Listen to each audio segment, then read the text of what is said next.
Hello अस्सलाम वालेकुम sir. Hello hello अस्सलाम वालेकुम सर। जी वालेकुम अस्सलाम। Can you hear me properly? Hello hello, can anybody hear me? Yes sir. Okay, Saad मेरी आवाज़ बिल्कुल ठीक आ रही है आपको? जी सर, बिल्कुल क्लियर है। Okay, thank you. अभी और स्टूडेंट्स ने ज्वाइन नहीं किया अभी तक? नहीं सर, अभी तक तो फिलहाल नहीं है।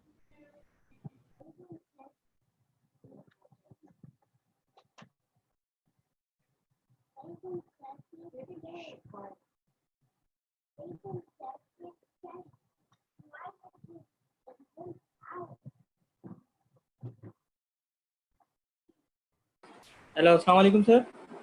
जी वालेकुम अस्सलाम। हेलो अस्सलाम वालेकुम। जी वालेकुम अस्सलाम।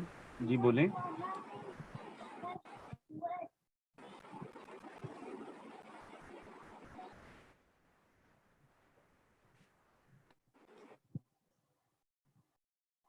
साद, मुझे आपको मेरी आवाज़ आ रही है? जी सर, बिल्कुल आ रही है। इनको मेरी आवाज़ क्यों नहीं आ रही? इनका इशू होगा कोई sir.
Students, let's wait for another 1 to 2 minutes, 3 minutes, and let some more students join us, and then I will start with the lecture.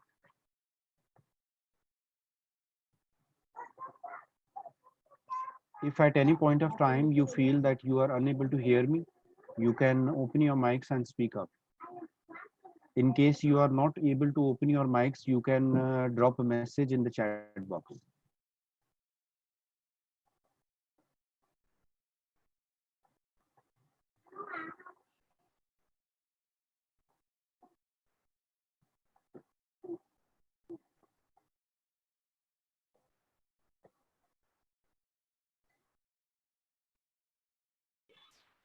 सलाम सर। जी वालेकुम अस्सलाम। क्या हाल है sir?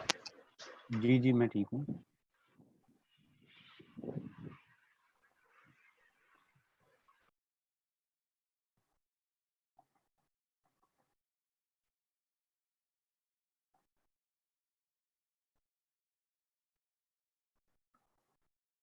Mohammed Hassan has joined us. Faiza Khalil is here. I think both Faiza and Hassan are from our Faisalabad center.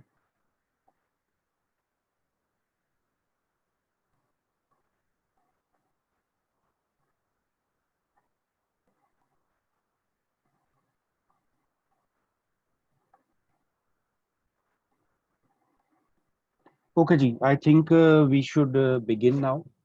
The rest of the students can join us. They will join us as they come.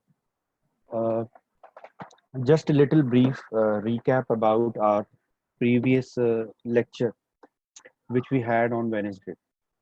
On Wednesday, we discussed about the importance and the role of letters and the importance and role of circulars in business communication. And we also discussed the format of a business letter We discussed its ingredients, and we categorically also discussed that what each ingredient is supposed to do.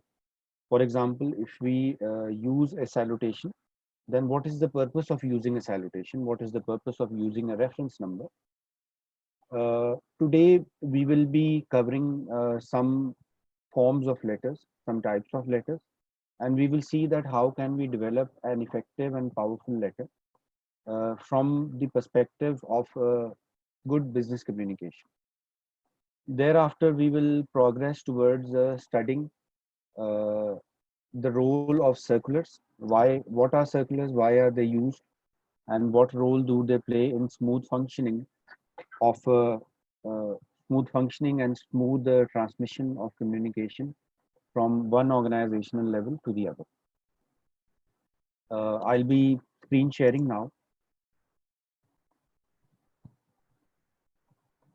Yes, students, can you please confirm? Are you able to see the screen? Yes, sir. Okay, thank you.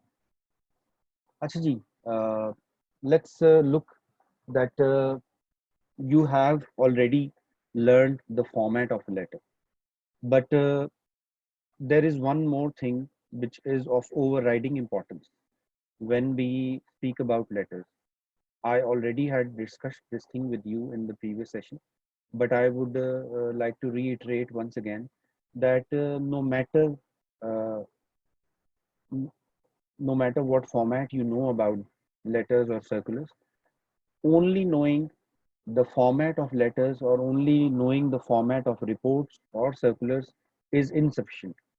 You will only be able to write a good and powerful business letter only when it is coupled with good communication, with good written communication skills. When you write with purpose, you have good vocabulary and you have good language skills. Only then your letter would be effective and it will be powerful. So, in addition to teaching you the format, I will also be sharing with you some guidelines which will help you to become better writers and which would help you to write with purpose. You should not write just for the sake of writing. When you write just for the sake of writing, it has no purpose. The only purpose it has is that you have to fill up space. That's it. And when you write for the sake of writing, that backfires in terms of business communication.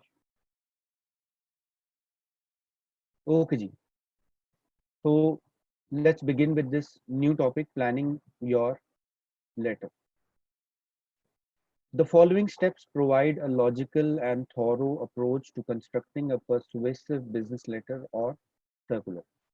The word persuasive means that you are trying to influence or you are trying to buy in agreement of the person to whom you are writing a business letter or to whom you are writing a circular. The first step is that you have to identify the problem. You have to identify the purpose and the audience. When we talk about problem, it means that you have to identify that why are you writing this letter? What is the reason? Purpose means that what what reason will it fulfill? What need it will fulfill? And what objective it would achieve? When you talk about audience, we mean that you are talking about the characteristics of your audience and specifically their demographic characteristics. For example, I would like to tell you that, for example, if you write a business letter to somebody uh, whom you don't know whether he or she understands English language, and when the letter reaches that person, it is known that that person does not understand English. So your letter comes to what how effective it was. Okay, since you did not take into account the personal characteristics of the audience to whom you are sending, your letter will not be effective. And when we say that any communication is effective, it simply means that your message is able to be transmitted to the recipient, and the recipients are easily able to understand the message you are trying to communicate with the help of your communication. So starting with the good letter requires some planning. And the planning part includes identifying a clear problem, identifying that what you want to achieve with it, that is your purpose, and identifying your audience. For example, if you are writing a letter to somebody who is very aged and you foresee that that person will not be able to read English language, then obviously the language you would select to communicate with that person would be, for example, Urdu, or for example, Sindhi in that case, or some other regional language which you feel and is confirmed that that person knows. The second step is decide what you want to say. Yes. When you have decided on the problem, when you have decided on the purpose, and you have studied the audience, now it is time that you think about that what you want to say. Business letters are not very comprehensive in nature, as I have already told you that if a business letter is of more than 2 pages, then it is recommended that it should be converted into a format of a report. At the most, a letter should can be up to 2 pages of printer paper, that means of A4 size paper.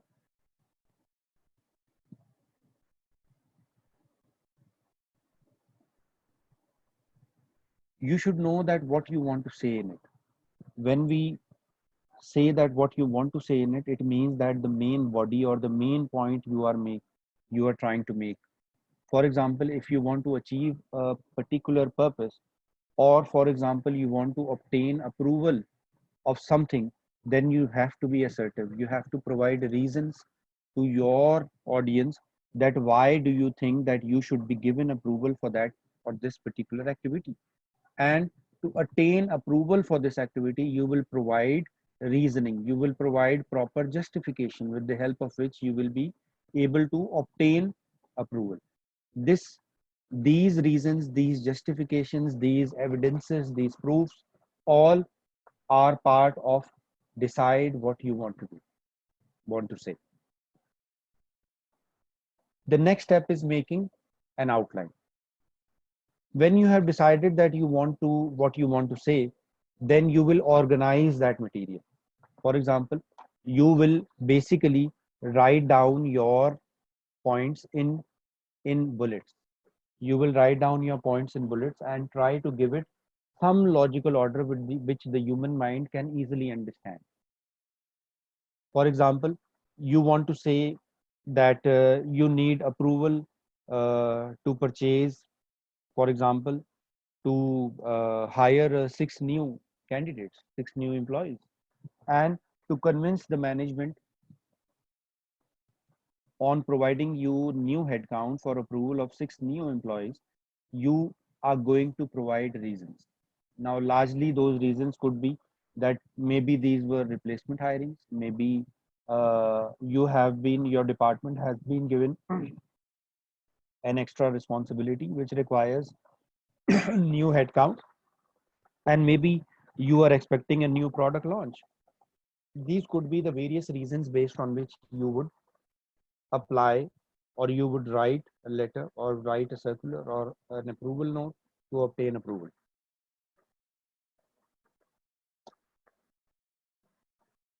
Now, after you have decided that this is what you have to say, you have to put all these things in an outline. You have to write down them in bullets, and then you have to reorganize them. When you provide reasons for anything, among all those reasons, some reasons are powerful and some reasons are less powerful, relatively less powerful. So eventually you decide that you will provide the most powerful reasons in the beginning and the less powerful reasons at the end. For example, you came up with 5 distinct reasons that why you should be provided an approval.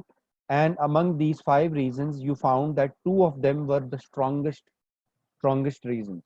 And you decided that these strongest reasons should be mentioned on reason number 1 and reason number 2.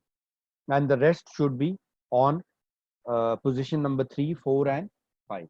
Now, when you will be making this outline, when you will be making this logical pattern based on importance of those reasons, it means that you are making an outline. Structure and write a letter. When we talk about the structure of a letter, it simply means that you are talking about the traditional structure of an essay. When we say that it is an essay, let me tell you that whatever letter we write, whatever circular we write, or whatever report writing we do, whether it is a book, it is an article, it's a research article, it's a news clipping, anything written in this world is written in the format of an essay. The base, the generic format which is followed is of an essay, which includes an introduction, it includes a body, and it includes a conclusion. We will be discussing this structure in a bit detail in later part of this chapter, where I will teach you that what are the ingredients of an introduction, what you should include in an introduction. Then I will tell you that what should be included in your main body. And then I will also teach you that what should be present in your conclusion. Now, whatever I have discussed with you, it is mentioned over here in some further detail. I have given you the crux of it. You can study it on your own. If you want, I can just read out to you. And if you feel that you have any questions regarding this part, that is planning your letter, you can open your mic and speak up. Or if you are unable to open your mic, you can just raise your hands and I will unmute your.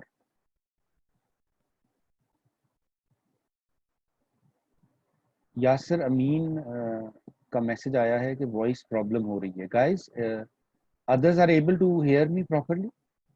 दो तीन लोग confirm कर दें, क्या मेरी आवाज ठीक आ रही है? Yes sir. Yes sir. Salim साहब, आपको? जी सर, आवाज आ रही है, लेकिन थोड़ी सी स्लो है. आवाज सही आ रही है, लेकिन सही आ रही है ना? हो सकता है थोड़ा टाइम लैग हो, ये मुमकिन है. स्लो हो रही है. अच्छा, और एक और कोई कंफर्म कर दे. उजैर, आपको मेरी आवाज आ रही है ठीक? उजैर, एनीबडी? फायजा? सर मैं कंफर्म कर देता हूँ. जी सर, आ रही है. आ रही. अच्छा, यासिर अमीन, यासिर आप अपना नेट चेक करें. मेरा ख्याल है आपके नेट में कोई इशू है जिसकी वजह से मेरी आवाज आपको प्रॉपर ट्रांसमिट नहीं हो रही. या तो आप मीटिंग लीव करके दोबारा एंटर करें, because rest of the students can hear me properly.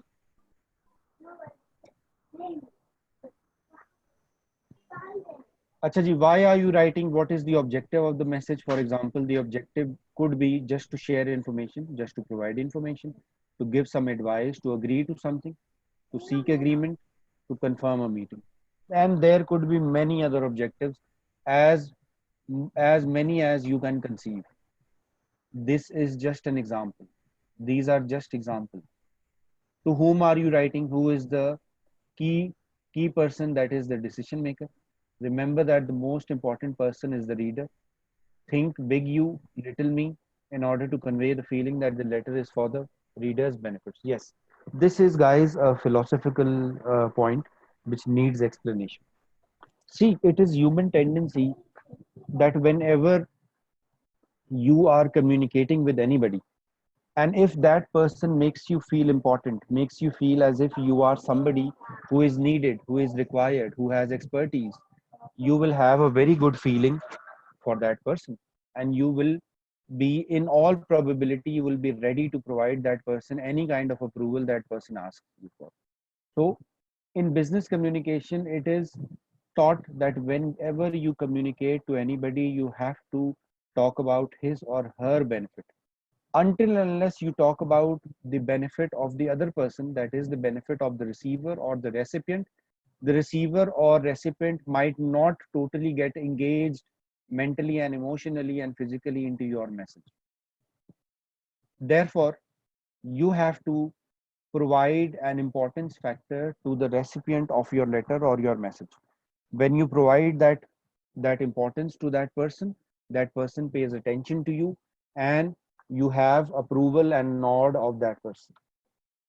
So even if you are conversing in your professional life, if you have this attitude that you always speak about the benefit of the other person, that is going to pay you off. But that does not mean at all that you don't pay attention to benefits which you aim to reap from that particular activity. It is just that you don't talk about those. until and unless there is a genuine requirement. In normal circumstances, you don't. And when you don't, it simply means that you are genuinely interested for the benefit and for the welfare of the recipe. And in that case, you are able to provide. I think we have a message. Facing disconnection problem today. Anyone else also? Know your connection issue. Uzair Yasser has also written yes. I think he means to say कि उसका भी शायद कोई connection का issue है. आप ऐसा करें उज़ैर एंड यासिर, आप देखें कि अगर आप किसी वाईफाई से कनेक्टेड हैं और मल्टीपल वाईफाई हैं आपके पास, तो किसी दूसरे वाईफाई से कनेक्ट करके ट्राई करें, क्योंकि मेरे पास आप लोगों की आवाज़ बिल्कुल ठीक आ रही है. मैंने 3 स्टूडेंट्स से रैंडमली कंफर्म किया है, उनको मेरी आवाज़ बिल्कुल ठीक आ रही है. तो you can try changing the connection. And still if the problem persists, then leave the meeting and rejoin again. Let's see.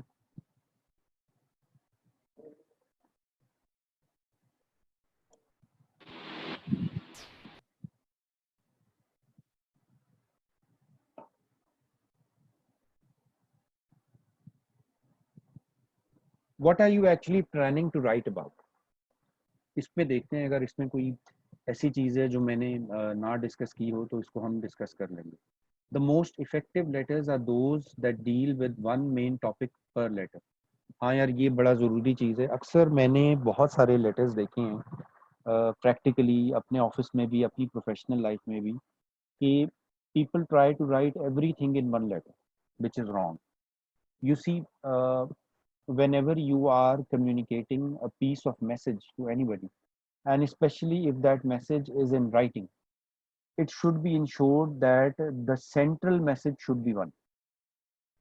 If you think that you have more than one central messages, then you should provide different messages or different emails and different letters. Because if you write more than one central message in one email or one letter, that is going to confuse the recipient, and there is possibility that there crops up some noise or some distortion in the communication process, due to which your message could be destroyed, it could be damaged, or it could be you see, not transmitted altogether. So whenever you are writing a letter, your main topic should be one. You should focus on one central theme. Tactics for dealing with situations when you have several unconnected topics to address include: use headings. Normally 2 pages के letter में headings वगैरह तो नहीं इतनी होती हैं, लेकिन चलें आप जो है अगर हेडिंग्स इस्तेमाल करना चाहते हैं तो देन इट इज़ बेटर कि आप उसको एक रिपोर्ट के फॉर्मेट में कन्वर्ट कर लें. Use separate technical and other issues, then send multiple letters. बिल्कुल ये हम पहले से कह सकते हैं कि अगर अलग अलग इश्यूज हैं तो आप अलग अलग जो हैं लेटर्स सेंड करें. Tackle the key topic by letter, then address minor issues by following up on the telephone or on a meeting. हाँ, this is also a good way. बहुत सारी चीज़ें ऐसी होती हैं जो हम इन राइटिंग नहीं करना चाहते हैं, हम इन राइटिंग नहीं देना चाहते. तो इन दिस केस क्या किया जाता है कि जो मोस्ट इम्पॉर्टेंट चीज़ें होती हैं उनको हम डॉक्यूमेंट करते हैं इन योर लेटर और इन योर रिपोर्ट और इन योर सर्कुलर, और जो छोटी मोटी निटी ग्रिटीज होती हैं या कुछ ऑपरेशनल इश्यूज होते हैं उनको हम जो है एड्रेस करते हैं किसमें, through a face-to-face meeting or a conference call, or we can have a con call, audio con call, जिससे आप इन issues को resolve कर सकते हैं. Decide what you want to say. Construct a list of all the points you want to include in the letter. We have already discussed you. Rank or categorize the points बिल्कुल according to their priority. आप outline बनाते हैं according to the importance, according to priority. फिर आप जो है structure बनाते हैं. अच्छा, स्ट्रक्चर में थोड़ा सा इसको, ये थोड़ी टेक्निकल है चीज स्ट्रक्चर की. देखिए, ओपनिंग पैराग्राफ जो होता है ना, opening paragraph should include a thesis statement. What is a thesis statement? A thesis statement is basically the topic of your essay or the topic of your letter. When we say that we have a thesis, it means that you have a topic, and it also includes a certain opinion about the writer about that topic. For example, I say that I am writing a letter that meetings are good but should be discouraged. ठीक है, this is a letter which I am writing, or a circular which I am writing to all of my colleagues, in which my central topic is that meetings should be discouraged. ठीक है. Now, when I will start writing this letter, I will include this particular thesis statement, which is meetings should be avoided, in the very beginning paragraph, which is the introductory paragraph of my letter. In the opening paragraph or the introductory paragraph, you will provide a small background of why are you writing this letter. This background can be of 1 line, it can be of 2 lines, but it should not be of more than 2 to 3 lines. Then you should explain the topic of this letter, which is the thesis statement. Then you should come up with a plan of development. What is a plan of development? A plan of development simply tells us that what you will be discussing in this letter in a very brief way. Now, these 3 things are the main ingredients of an introductory paragraph. The number 1 is that you write the scope or the background of the topic. Second, you write the topic. And third, you write the plan of development. After you have written the plan of development, you begin with your main body. Now, main body basically are all those reasons, all those details, all those arguments which are given by the author to prove his or her thesis statement. यासर अमीन, आप अपनी जो है ना इसको video को please बंद रखें. अगर आप वीडियो को बंद नहीं रखेंगे तो हमारी जो रिकॉर्डिंग का फाइल साइज है ना वो बहुत बड़ा हो जाएगा. अगर ये फाइल साइज बड़ा हो जाएगा तो I will not be able to transport these files to you through WhatsApp और थ्रू एनी अदर चैनल. इसलिए हमने इसको ऑडियो इसलिए रखा हुआ है ताकि इसकी जो फाइल की साइज है उसको हम मैनेज कर सकें. जब हम उसको मैनेज कर सकेंगे तो उसको हम आसानी से आप तक भी पहुंचा सकते. इसलिए every student is advised to please keep their cameras close because this session is being recorded.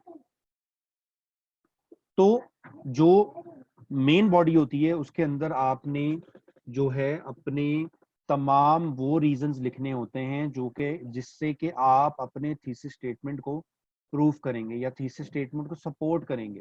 For example, आपने थीसिस स्टेटमेंट रखा है कि आप मीटिंग्स को डिस्करेज करना चाहते हैं. अब जब आप मेन बॉडी लिखेंगे तो मेन बॉडी में वो तमाम रीजंस देंगे, वो तमाम दलाइल देंगे, तमाम आर्ग्यूमेंट्स देंगे जो कि इस बात को सपोर्ट करें कि हाँ मीटिंग्स जो हैं वो डिस्करेज होनी चाहिए. जितने रीजंस आप देना चाहें एक लेटर में आप दे सकते हैं. There is no limit, there is no rule of thumb. लेकिन at least there should be, if to the minimum, at least there should be 1 paragraph for which covers the body. It can be more than 1, it can be 3 paragraphs. I personally recommend that if, for example, you have 4 reasons to explain a particular thesis statement, you should write 4 paragraphs which collectively will constitute the body of your letter. You explain one reason in 1 paragraph, the second in the second one, the third in the third one, and the fourth in the fourth one. ये चारों जो paragraphs लिखे हैं जिनमें आपने अलग अलग reasons discuss किए हैं या आर्ग्यूमेंट्स डिस्कस किए हैं अपने थीसिस स्टेटमेंट को सपोर्ट करने के लिए, ये चारों जो पैराग्राफ्स हैं वो आपकी बॉडी में शुमार कर दिए जाएंगे, इंक्लूड कर दिए जाएंगे. इसी के साथ साथ आखिरी जो पैराग्राफ होता है, ठीक है, जो कि एक पैराग्राफ भी हो सकता है, एक से ज्यादा भी हो सकता है, वो होता है आपका कंक्लूजन या जिसको क्लोजिंग पैराग्राफ. सर डिस्टॉर्शन हो रही है.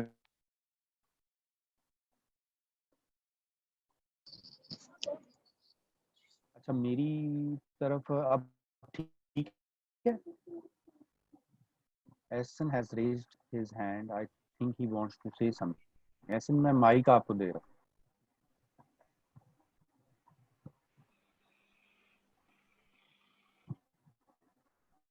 एसन, आप अपना माइक अनम्यूट करें. एसन,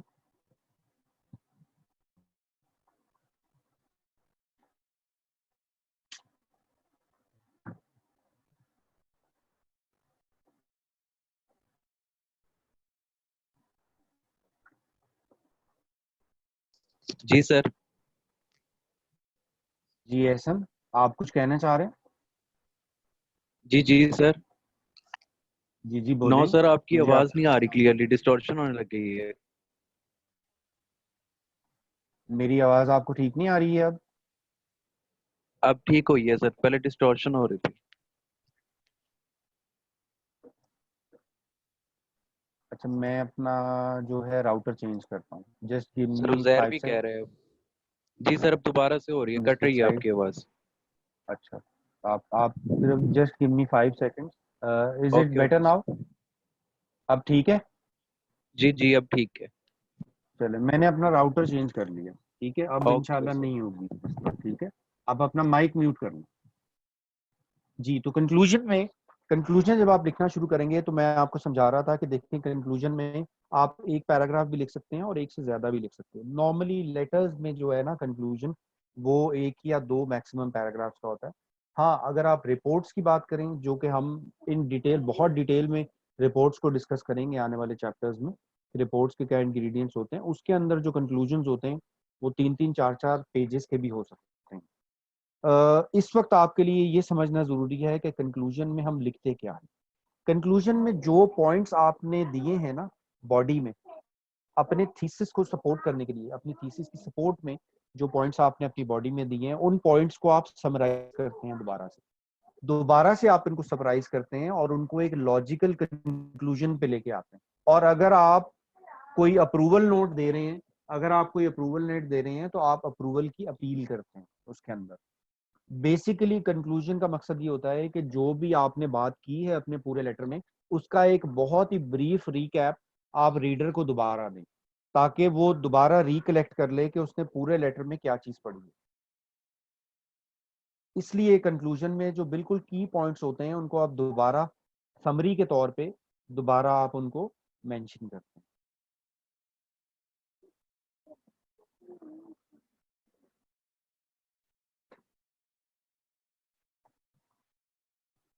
जी, अगर अभी तक किसी का कोई क्वेरी है, तो मैं 3-4 मिनट के लिए क्वेश्चन आंसर सेशन खोल रहा हूँ।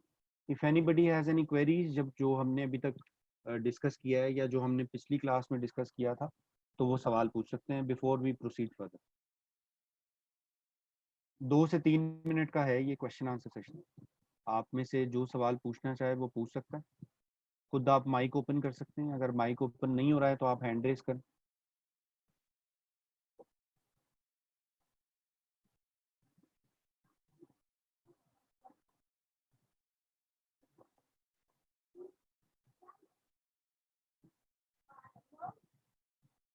Pfizer, Pfizer, hello Pfizer. Abdullah Safdar. Yes sir. Yes sir.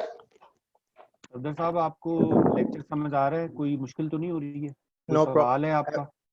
No sir. ठीक है, ठीक है। सवाल हो तो आप पूछ लीजिएगा, ठीक है? जी जरूर इंशाल्लाह सर। उजैर, उजैर, अब आपको आवाज मेरी ठीक आ रही है? यस सर, उजैर, आवाज। Yes sir. अब ठीक आ रही है? जी सर। चलें, ठीक है। यासिर को भी सही आ रही होगी। यासिर, आपको भी ठीक आ रही है आवाज? यासिर,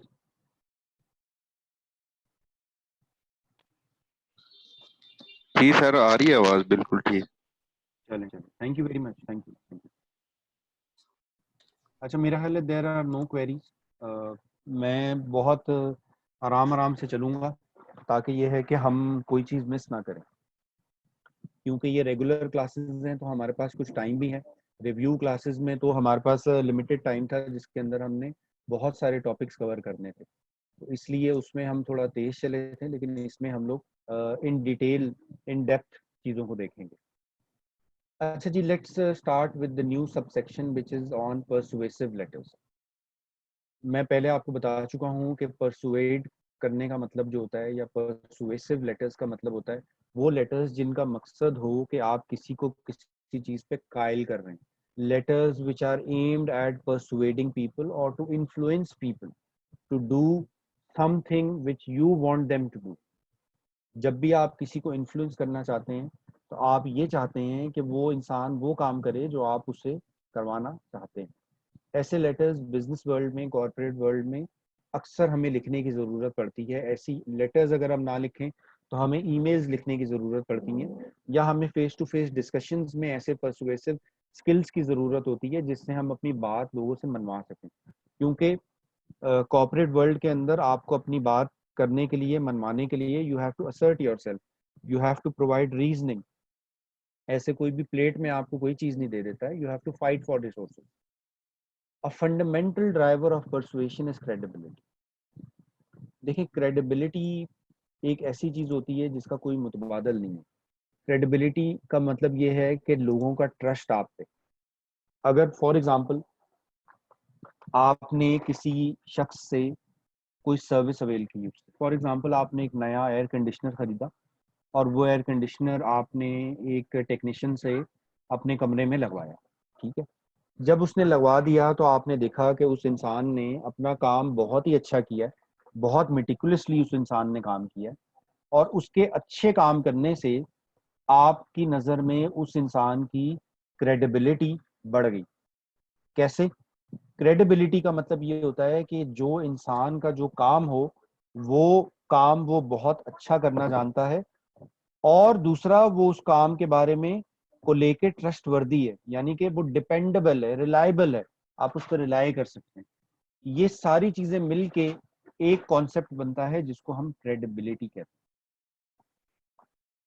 वो लोग जो अपनी बात मनवा सकते हैं दूसरे लोगों से, ऐसे लोगों में जो क्वालिटी होना बहुत जरूरी है, उस क्वालिटी को हम क्रेडिबिलिटी कहते हैं। यानी कि उन लोगों के मेन्यू में, उन लोगों के मेन्यू कार्ड पे बहुत सारी अचीवमेंट्स होनी चाहिए, बहुत सारे ऐसे काम होने चाहिए जो कि उन्होंने पहले लोगों को करके दिए हैं, जिसकी बेसिस पे वो आपको परसुएड कर सकता है। इसलिए if you want to persuade somebody, you are required to build your credibility first. If you build your credibility through good professionalism, then only people will listen to what you say. Otherwise, if you don't have credibility, your persuasion efforts will go astray.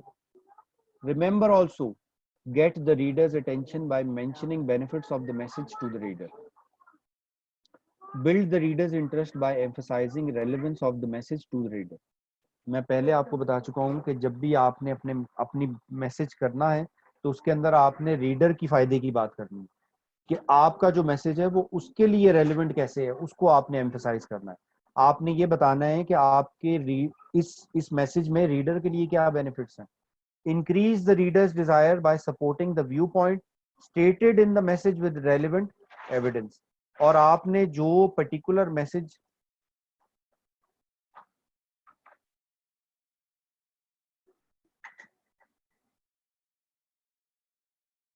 Uzair फिर से कह रहे हैं कि voice and disconnection problem.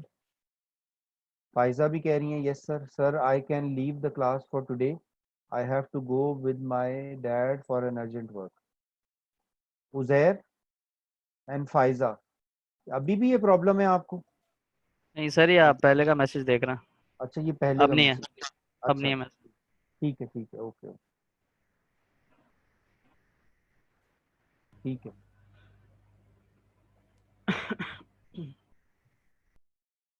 Increase the reader's desire by supporting the viewpoint stated in the message with the relevant evidence. और आप जब अपने लेटर में अपने रीडर के इंटरेस्ट की बात कर रहे हैं तो उसके इंटरेस्ट की बात करते हुए आप उस चीज को फर्दर रीइटरेट करें और सपोर्टिंग पॉइंट्स के साथ, जिससे उसकी बात ज्यादा रेलिवेंट नजर आए और वो एक एविडेंस का काम करे। Motivate the reader to take action. ये जो मैंने अभी थोड़ी देर पहले आपसे तस्करा किया था कि कंक्लूजन के अंदर आप ये चीज मेंशन करें that you should take action, you should take approval. तो उसके अंदर एक अपील होनी चाहिए कि जी आप अप्रूव करें ये इस चीज को। इसी तरह उसके अंदर एक एक एक मोटिवेटिंग लाइन भी होनी चाहिए कि जो पढ़ने वाला है इस लेटर को पढ़ के कोई एक्शन ले। जैसे लोग लिखते हैं कि we would appreciate that if necessary action is taken to counter this problem. This is basically a motivating line which is directed towards the reader to take action. Present emotional and logical appeals in a balanced manner. अच्छा देखें, ये भी एक philosophical point है, इसको भी समझिए। देखें, जितने भी लोग प्रोफेशनल वर्ल्ड में बिजनेस लेटर्स लिखते हैं ना, हम सब की अपनी अपनी एक केमिस्ट्री है, अपनी एक अंडरस्टैंडिंग है, और वो अंडरस्टैंडिंग हमारी डिफरेंट इसलिए है क्योंकि we come from different backgrounds. हमारा सोशल बैकग्राउंड अलग है, वी हैव रिलीजियस बैकग्राउंड्स हैं, हमारे सोशल बैकग्राउंड्स हैं, फिलोसफिकल आइडियोलॉजिकल डिफरेंसेस हैं कुछ, ठीक है जी, जिसकी बेसिस पे हमारे जो प्रायोरिटीज हैं और हमारी जो थिंकिंग पैटर्न्स हैं उसमें कुछ तब्दीलियां हैं। इन तब्दीलियों की वजह से लोग जो हैं, हम ये कहते हैं कि जी इंडिविजुअलिज्म। जब हम इंडिविजुअलिज्म की बात करते हैं तो it means that this gives birth to relativity, जिसका मतलब ये है कि हो सकता है कि एक शर्ट है जिसका कलर येलो है, उजैर को येलो शर्ट अच्छी लगती हो और मुझे येलो शर्ट ना अच्छी लगती हो, because of our own individualism. इसी तरह जब हम लेटर्स की बात करते हैं तो लेटर्स में जब भी कोई भी बात मनवाने के लिए रीजंस दिए जाते हैं, तो वो रीजंस दो किस्म के हो सकते हैं। या तो वो रीजंस लॉजिकल होते हैं, इसलिए जो लोग ज्यादा लॉजिकल होते हैं वो लोग लॉजिकल अपील, वो आपकी रीडर की जो इंटेलेक्ट है उसको अपील करेंगे, वो लॉजिकली आपसे बात करेंगे। और इसके बरक्स जो लोग ये सोचते हैं कि जी लोगों को इमोशनल करके या रिटोरिक का इस्तेमाल करके आप अपनी बात मनवा सकते हैं, तो वो लोग भी गलत होते हैं। जो लोग सिर्फ लॉजिक को अपील करते हैं वो लोग भी गलत होते हैं, और जो लोग सिर्फ इमोशंस को अपील करते हैं वो लोग भी गलत होते हैं। असल जो अच्छी और इफेक्टिव कम्युनिकेटर वो इंसान होता है जो कि अपनी लेटर के अंदर या रिपोर्ट के अंदर या कम्युनिकेशन के अंदर लॉजिकल अपील और इमोशनल अपील के अंदर एक बैलेंस क्रिएट करे। अगर आप सिर्फ इमोशनल चीजों की बात करेंगे तो it means it will be evident that you are biased. जब हम बाइस्ड का वर्ड इस्तेमाल करते हैं तो बाइस्ड नेगेटिव सेंस में भी इस्तेमाल होता है और पॉजिटिव में भी होता है। बाइस्ड का दोनों तरफ मतलब है। और सिमिलरली अगर आप सिर्फ लॉजिक की बात करें तो ये भी पता चलता है कि यार आप सिर्फ जो है वो लॉजिक की तरफ बाइस्ड है। लेकिन अगर आप दोनों ही चीजों की बात करें, क्योंकि हर सिचुएशन जो होती है that is a mixture of logical reasoning and your emotion, तो इसलिए ये एक फिलोसफिकल कंसिडरेशन है कि आप जब भी कोई भी कम्युनिकेशन करें उसके अंदर लॉजिकल एलिमेंट्स के साथ साथ इमोशनल एलिमेंट्स भी होने चाहिए, बेशक वो रिटोरिक हो। रिटोरिक का मतलब होता है कि कोई भी ऐसी बात जो कि आपके इमोशंस को अपील करे, चाहे वो झूठी क्यों ना हो।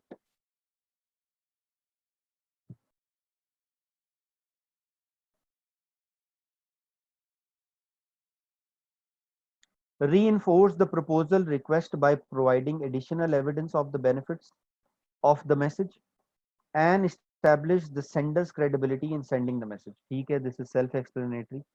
Anticipate objections from the reader and be prepared to offer convincing replies. बिल्कुल सही है। जब आप जो है रीजंस देंगे अपने लेटर के अंदर, तो उसके जवाब भी आप फोर्स ही कर सकते हैं। जब आप उसके जवाब फोर्स ही कर सकते हैं तो फिर उनका सवाल जवाब, उनके उनके जो काउंटर जवाब होंगे वो भी आप फोर्स ही करना चाहिए आपको।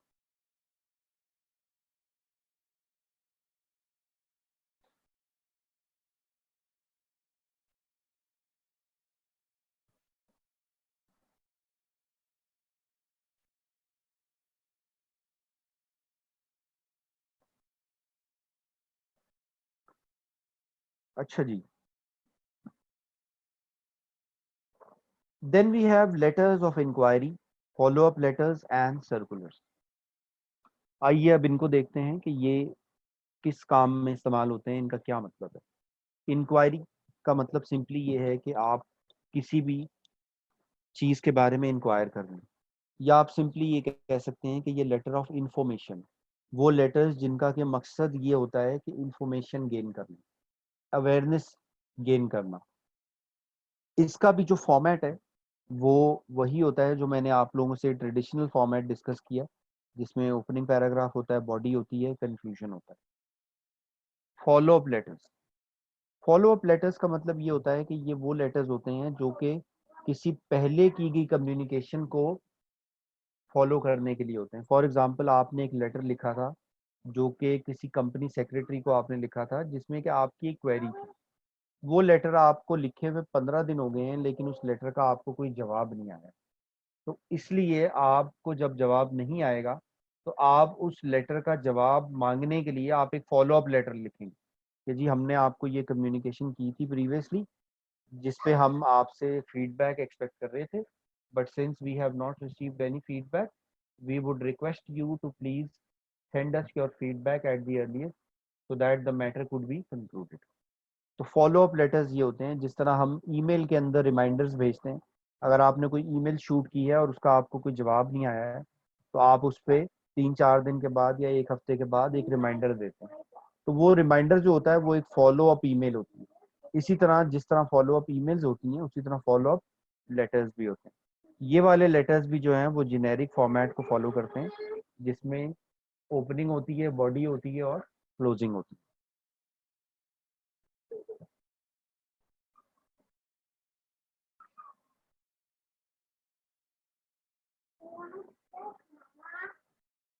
अच्छा, मेरी स्क्रीन पे जो मैं आपको बुक स्क्रीन शेयर बुक की करता हूँ आपके साथ, तो मैं ये आप लोगों से एक्सपेक्ट करता हूँ कि जब मैं आपसे बात कर रहा होता हूँ तो साथ साथ आप इसकी मेरी बात भी सुने, और साथ साथ आप उस जिस जिस टॉपिक की हम बात कर रहे हैं उस टॉपिक के बारे में जो टेक्स्ट बुक में लिखा हुआ है, जिसकी स्क्रीन शेयरिंग मैंने की हुई है, उसको भी आप स्किम रीडिंग करें। क्योंकि कई बार ऐसा होता है कि ऑथर्स जो होते हैं उन्होंने कोई कॉन्सेप्ट एक डिफरेंट तरीके से प्रेजेंट किया हुआ होता है, जिससे फिर स्टूडेंट्स कंफ्यूज हो जाते हैं।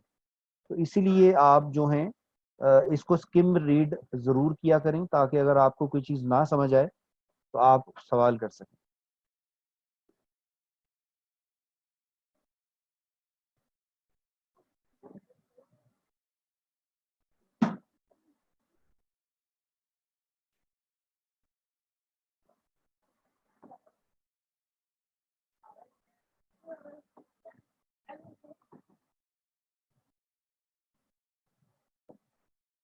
अच्छा देखिए, यहाँ पे एक फॉलो अप लेटर का एग्जाम्पल दी हुई है।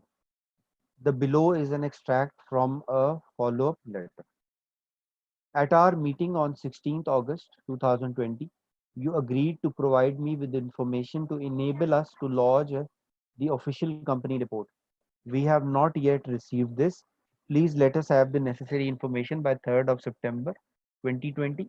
This will ensure that you will be able to meet the deadline comfortably and avoid incurring late filing penalty.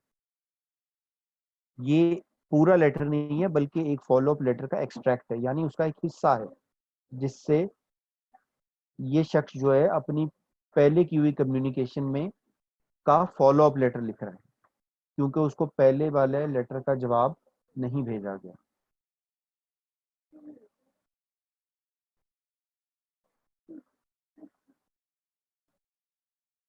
अच्छा जी, we will be starting circulars now, लेकिन सर्कुलर शुरू करने से पहले मैं चाह रहा हूँ कि मैं आप लोगों को 10 मिनट की ब्रेक दे दूँ।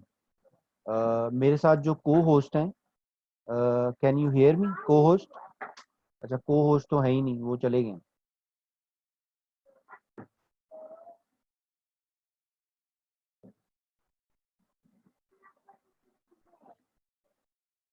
स्टूडेंट्स, आप लोगों को ब्रेक चाहिए? Hello, yes sir. ब्रेक आप लोगों को चाहिए? हेलो, जिस तरह आप मुनासिब समझिए सर। क्योंकि देखें ये हमारे पास प्रीमियम अकाउंट है, इसमें वो 40 मिनट वाली बंदिश नहीं है कि जिसमें 40 मिनट में सेशन ऑटोमेटिकली बंद हो जाता है। तो सर ये ब्रेक। प्रीमियम अकाउंट है, इसमें हम 2 घंटे से भी ज़्यादा बात कर सकते हैं। Excuse me sir. सर जी जी जी जी, बोलें। सर ब्रेक अगर आप 9:10 पे दे दें तो जो है वो नमाज भी पढ़ लेंगे उसी ब्रेक नमाज में। भी पढ़ लेंगे, ठीक है ठीक है, चलें ठीक है, 9:10 पे ब्रेक दे देते हैं, फिर सर्कुलर शुरू कर देते हैं। ठीक है सफदर? Thank you sir.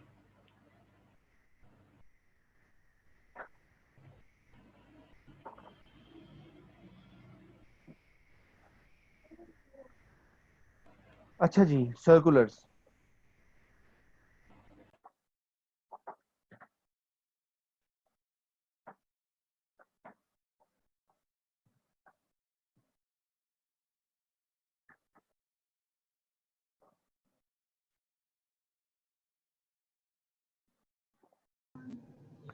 अच्छा जी, सर्कुलर्स भी लेटर्स की तरह होते हैं, लेकिन सर्कुलर्स का जो मकसद होता है वो इंटरनल कम्युनिकेशन करना होता है।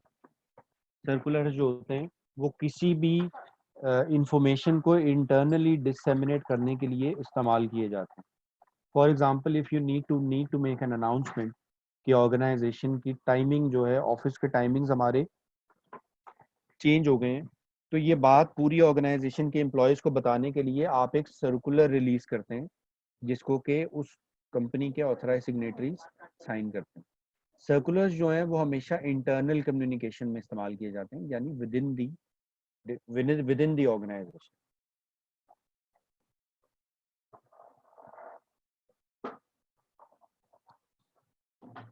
लेटर्स जो होते हैं वो एक्सटर्नल कम्युनिकेशन के लिए भी हो सकते हैं, और नॉर्मली अगर देखा जाए तो सबसे ज़्यादा एक्सटर्नल कम्युनिकेशन में जो रिटन कम्युनिकेशन की फॉर्म इस्तेमाल होती है वो लेटर्स ही हैं, और इंटरनल कम्युनिकेशन में जो सबसे ज़्यादा फॉर्म इस्तेमाल होती है उसको हम सर्कुलर्स कहते हैं। सर्कुलर्स जो होते हैं वो भी जो है एक ऐसे का ट्रेडिशनल फॉर्मेट ही इस्तेमाल करते हैं, opening, body and conclusion. A circular letter provides information to a large group of people. जब भी आपने information within the organization पूरी ऑर्गेनाइजेशन के मेंबर्स को देनी होती है तो आप जो हैं सर्कुलर्स लिखते हैं, जिनको हम सर्कुलर लेटर्स भी कहते हैं, क्योंकि circular is a type of letter. Circular letters should get straight to the point and not bury news amongst lot of other points which could run the risk of readers losing interest and missing the main point.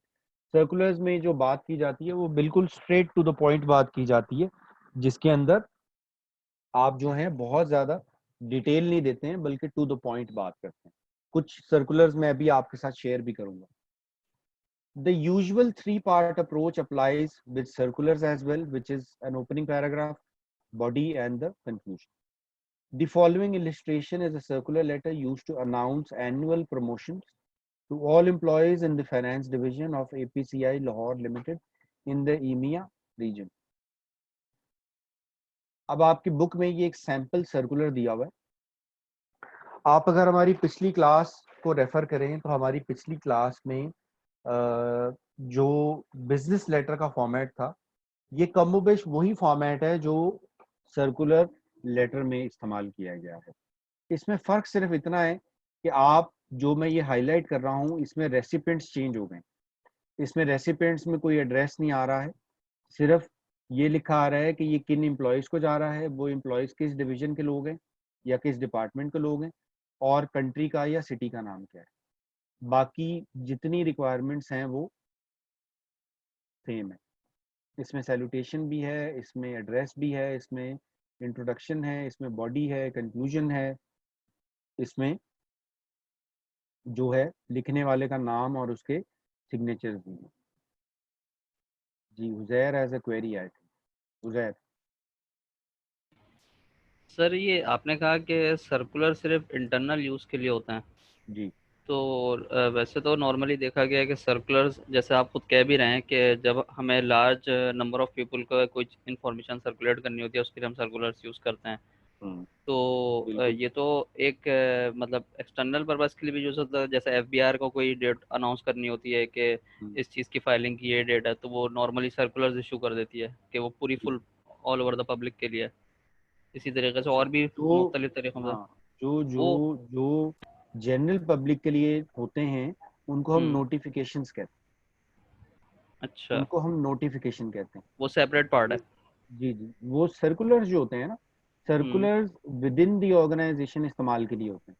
For example, आपके organisation में 10,000 लोग काम करते हैं, जो कि पूरे पाकिस्तान में अलग अलग रीजन्स में काम कर रहे हैं।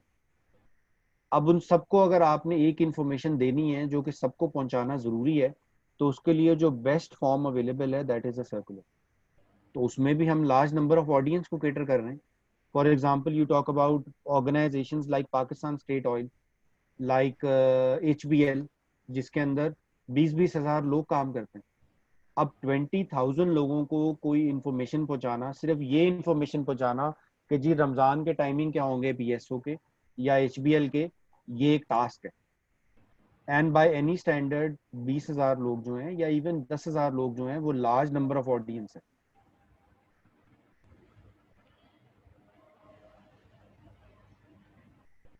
जी उजैर। ठीक है सर। तो सर यानी आप ये कह रहे हैं कि विद इन द ऑर्गेनाइजेशन अगर होगा तो सर्कुलर होगा और आउटसाइड द ऑर्गेनाइजेशन होगा तो नोटिफिकेशन होगा। नॉर्मली उसमें सर्कुलर का वर्ड इस्तेमाल नहीं किया जाता, उसमें नोटिफिकेशन इस्तेमाल किया जाता है। अच्छा, कई ठीक। बार ऐसा भी होता है कि जो इंटरनल सर्कुलर्स होते हैं ना, वही लोग एक्सटर्नल भी कोट कर देते हैं। कई बार ऐसा भी होता है। अगर आप फॉर एग्जांपल एफबीआर के लेटर्स लिखें देखें तो एफबीआर के लेटर्स जनरल पब्लिक को एड्रेस्ड नहीं होते हैं, वो एड्रेस्ड इंटरनली ही होते हैं, लेकिन उनको एक्सटर्नली भी जो है इस्तेमाल किया जा रहा होता है। जी साहब। सर मेरा क्वेश्चन ये है कि मेमोज भी विद इन द ऑर्गेनाइजेशन होते हैं, तो सर्कुलर और मेमोज में क्या फर्क है फिर? सर्कुलर्स और मेमोज में फर्क है। पहला तो ये समझें कि मेमोज का जो फुल फॉर्म होता है उसको हम इंटर ऑफिस मेमो कहते हैं या आईओएम कहते हैं, या इसका पूरा फॉर्म है inter office memorandum. Inter office memorandum जो होता है वो एक डिपार्टमेंट से दूसरे डिपार्टमेंट में इंफॉर्मेशन प्रोवाइड करने के काम आता है।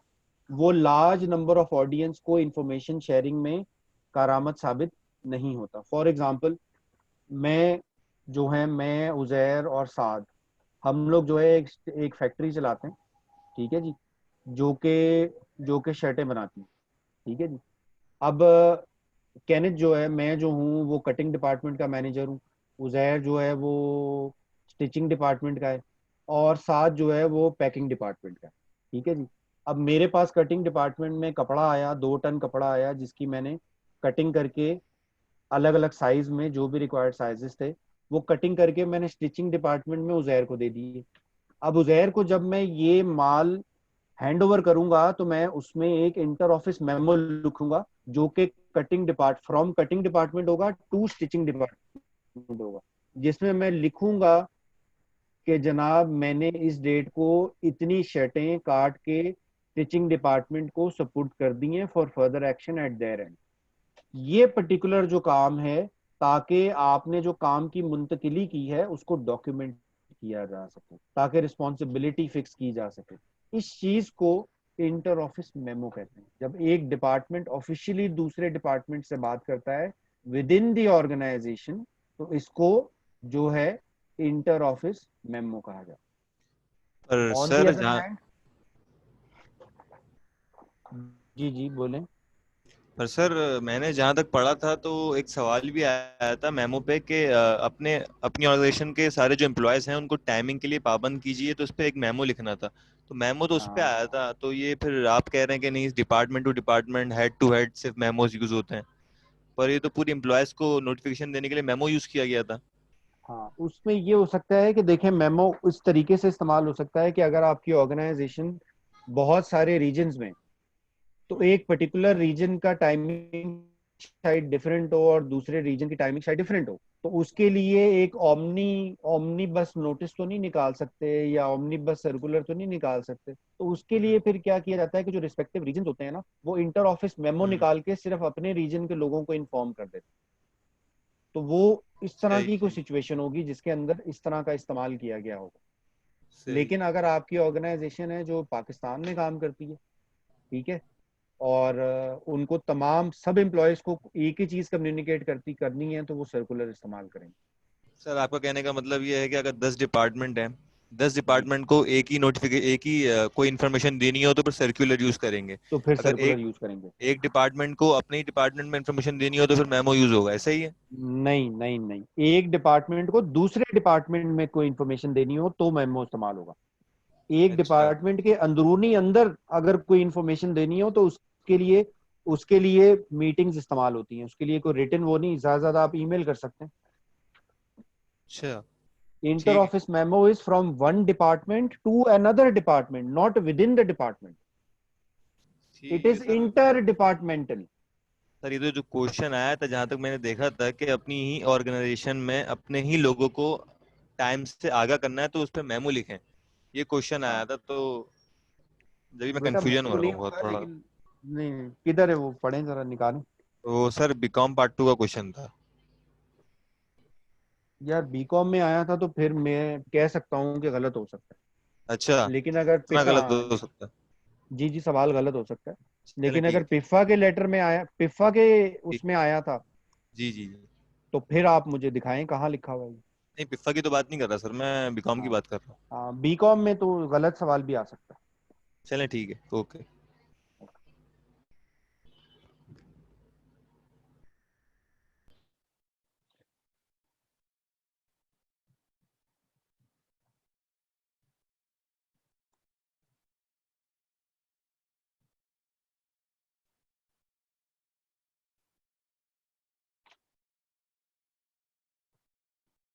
अच्छा जी, covering letter. A covering letter is a letter sent with and explaining the contents of another document or a consignment of goods. अब मिसाल इसकी आप ये ले लें कवरिंग लेटर की, कि आप ये अज्यूम कर लें कि आप एक ऑडिट फर्म में काम करते हैं और आपकी ऑडिट फर्म के बहुत सारे क्लाइंट्स हैं जो कि ऑर्गेनाइजेशन, ठीक है। आपके ऑडिट फर्म में टीम्स बनी हुई हैं जो कि डिफरेंट डिफरेंट सेक्टर्स में स्पेशलाइज करती हैं और जो जाके उन ऑर्गेनाइजेशंस का एक्सटर्नल ऑडिट कंडक्ट करती हैं, ठीक है। जब आप उस कंपनी का ऑडिट कर लेते हैं या उस ऑर्गेनाइजेशन का ऑडिट कर लेते हैं, तो आप उस पर एक रिपोर्ट लिखते हैं जिसको के ऑडिट रिपोर्ट कहा जाता है। जब आप रिपोर्ट लिख लेते हैं और उसको जो फर्म के पार्टनर्स होते हैं वो साइन ऑफ हो जाते हैं, फाइनलाइज हो जाती है, तो वो रिपोर्ट की कई कॉपीज बना के उस कंपनी में भेजी जाती हैं। जब उस कंपनी में भेजी जाती हैं तो उनको सिर्फ रिपोर्ट्स नहीं भेजी जाती, बल्कि एक लेटर साथ भेजा जाता है जिसमें ये लिखा हुआ होता है कि जी आपकी कंपनी का हमने आप ही की रिक्वेस्ट पे, ठीक है, in line with the terms and conditions of our contract audit किया है, और उस ऑडिट में जो हमने फाइंडिंग्स हमारी हैं वो इस रिपोर्ट में इनक्लोज्ड हैं। आप इनको स्टडी करें और इनकी जो रिमेडियल एक्शन लेने की ज़रूरत है, जो आउटस्टैंडिंग पॉइंट्स हैं उनके ऊपर करके हमें एडवाइस करें। तो जब भी आपने कोई रिपोर्ट जमा करानी होती है कहीं भी, या आपने कोई फिजिकली कहीं कोई गुड्स देने होते हैं, तो उसमें एक कवरिंग लेटर इस्तेमाल होता है जिसका मकसद सिर्फ ये होता है कि चीज़ को डॉक्यूमेंट करना, बताना कि ये डॉक्यूमेंट जो हम आपको दे रहे हैं ये क्यों दे रहे हैं और इस पे आपका ने क्या काम करना है। Examples of use of covering letters in business include a cover letter being used to accompany a report describing why the report has been sent. तो कवरिंग लेटर जो होता है वो बेसिकली ये बताता है कि ये रिपोर्ट जो आपको भेजी गई है इसका आपने करना क्या है, क्या एक्सपेक्ट किया जा रहा है आपसे। A cover letter would also list all the accompanying documents such as sales order confirmations, bank support letters and market reports that form an integral part of the business communication. इसका मतलब ये है कि आपने उस कवरिंग लेटर के साथ जितनी भी डॉक्यूमेंट्स अटैच किए हैं, चाहे वो कोई लेटर है, कोई एनेक्जर है, कोई और डॉक्यूमेंट है, उन सारों का तस्करा आप अपने कवरिंग लेटर में करेंगे इनक्लोजर्स के सेक्शन में। आपको याद होगा कि मैंने बिजनेस लेटर्स के फॉर्मेट में आपको पढ़ाया था कि इनक्लोजर्स का एक सेक्शन होता है जिसमें आप लिखते हैं कि इस लेटर के साथ आप कौन कौन से डॉक्यूमेंट्स इनक्लोज कर रहे हैं। इसी तरह कवरिंग लेटर में भी अगर आप कोई डॉक्यूमेंट इनक्लोज करते हैं तो उनको भी आप इनक्लोजर्स के सेक्शन में लिखा जाता है। इसी तरह अगर आप एक डिपार्टमेंट दूसरे डिपार्टमेंट में, ठीक है जी, या एक जगह से दूसरी जगह पे आप एक स्टेशनरी के वेंडर हैं, ठीक है जी, और आप स्टेशनरी का ऑर्डर एक रिसीव करते हैं किसी ऑर्गेनाइजेशन से, और उस ऑर्गेनाइजेशन में जब आप स्टेशनरी भेजते हैं तो उस स्टेशनरी फिजिकल स्टेशनरी के साथ आप एक लेटर भी भेजते हैं जिसमें लिखा गया होता है कि ऑन योर रिक्वेस्ट हमने ये आइटम्स इन क्वांटिटी में आपको इस डेट को सेंड कर दिए हैं, आप इसकी रिसीट एक्नॉलेज करें और इसकी बिलिंग की तैयारी करें। उसको कवरिंग लेटर कहा जाता है। इसी तरह आप जब सीवीज लिखते हैं और सीवीज भेजे जाते हैं तो उन सीवीज को अकेला नहीं भेजा जाता, बल्कि साथ एक कवरिंग लेटर भेजा जाता है जिसमें ये लिखा हुआ होता है कि आपने ये सीवी भेजा क्यों है, किस पोजीशन के लिए भेजा है, किस डिपार्टमेंट के लिए भेजा है, और आप जो है उस कवरिंग लेटर में अपनी जो आपकी प्रोफेशनल एक्सपीरियंस है और आपका एकेडमिक करियर रहा है उसके बारे में भी आप ब्रीफली अपने आप को प्रेजेंट करते हैं, अपने आप को इंट्रोड्यूस करते हैं उस कवरिंग लेटर के through. The following illustration gives an example of a covering letter used to accompany a proposal for work. The proposal is to implement Islamabad Metal's new accounting system. अच्छा, मेरा ख्याल है नमाज की हम ब्रेक कर लेते हैं. Are you listening to me? Yes sir. Yes sir. जी, नमाज की आप लोग ब्रेक अभी ले लें और हम 9:20 तक हो जाएगी नमाज. 9:20 तक हो जाएगी. 9:25 तक सर. अच्छा चलें, ठीक है. 9:25 तक आप ब्रेक ले लें और 9:25 पे आप दोबारा ज्वाइन करें. लेकिन आप मीटिंग लीव नहीं कीजिएगा, क्योंकि ये रिकॉर्डिंग चल रही है. इसको ऐसे ही बस लीव कर दें आप, मतलब एज इट इज इसको छोड़ के आप नमाज पढ़ लें और फिर ऐसे ही दोबारा ज्वाइन कर लीजिएगा आके. ठीक है, तब तक आप माइक्स अपने बंद कर दें. मैं भी अपना माइक बंद कर देता हूँ. Okay sir, thank you.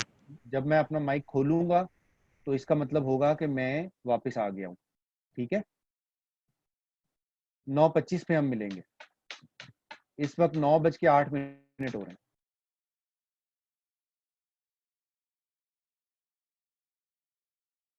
ठीक है सर. ओके.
हेलो, मैं आ गया।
जी स्टूडेंट्स आप आगे।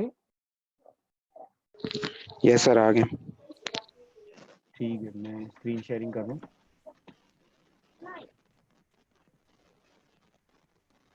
अच्छा जी, कवरिंग लेटर का फॉर्मेट भी जो है आप देख लें। ये बिल्कुल वही फॉर्मेट है जो हमने लेटर्स का देखा था। ये देखिए,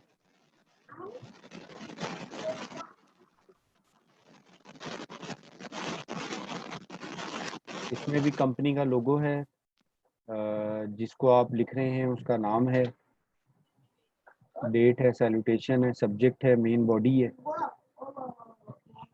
जो लिख रहा है उसके सिग्नेचर्स हैं, नाम है और इंक्लोजर्स का सेक्शन। सीवी